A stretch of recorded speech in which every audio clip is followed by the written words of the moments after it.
Platon torqanoti yoki qandalasi, Chorintuxcha chiliatesai, qandalalar yarim qattiq qanotlilar, hemiptera, turkumi, qandala yoki torqanotlilar, tingiday oilasiga mansub bu turning vatani Shimoliy Amerika. 1882-yilda birinchi marta Italiyada, Padus, 1964-yilda topilgan, keyinchalik Yevropaning shimoliy va shimoli-garbidagi mamlakatlarda.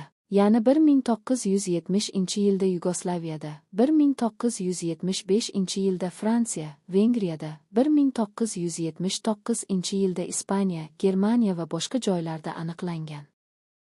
Rossiyaning Novorossiysk, Qrim, Sochi, Xoste, Adler va Krasnoyarsk o'lkasining boshqa aholi punktlarida hamda Adigey Respublikasida uchrashi aniqlangan. Voyaga yetgan hasharot o'lchami 3-4 mm etuk zoti ishlab chiqadi. Imagolar fevral oyining 3-dekadasida havo harorati 7 gradusda qishlayotgan joyidan chiqa boshlaydi. O'rtacha bir kecha kunduzgi harorat 12 gradus bo'lganda ommaviy chiqadi. Lekin ularning dastlabki hayot faoliyati sustlasha boradi. Mart oyining 3-dekadasida daraxt postlogiga yopishgan holda turadi va aprel boshlariga kelib etilgan kurtaklarga ota boshlaydi. Dastlab oziqlanadi.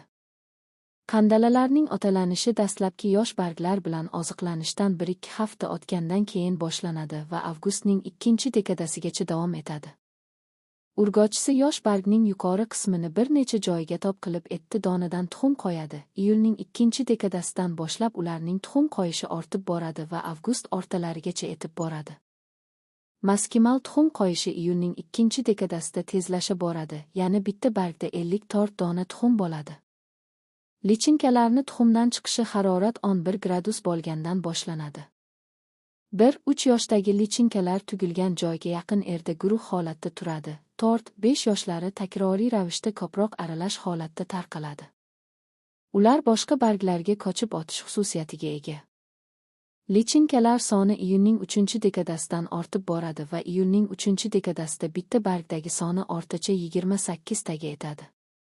Lichinka va etuk zoti barg sharbatini so'radi va xloroz kasalligini keltirib chiqaradi. Bundan tashqari ular o'zidan katta miqdorda suyuqlik ajratadi. Barg va shoxlarda qora gubor hosil qiluvchi zamburug rivojlanadi. Zararlangan barglar dastlab rangini yo'qota boshlaydi, so'ng qongir tusga o'tadi va shu vaqtning o'zida to'kila boshlaydi. Qandalalar bino yoriqlari orqali kirib boradi va aholini besaramjon qiladi.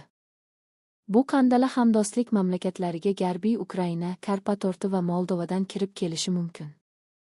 Etuk zotlari yaxshi uchib, shamolda, transport va odamlar yordamida tarqaladi. Moldova va Ukraina orqali Shimoliy Kavkaz, Kavkazorti va Markaziy Osiyoga kirib kelishi xavfi bor. Kurash choralari. Bu turga qarshi kurash usullaridan biri entomofglardan foydalanish katta samara beradi. Hozirda Rossiya sharoitida bu zararkunanda karantin hasharotlar ro'yxatiga kiritilgan.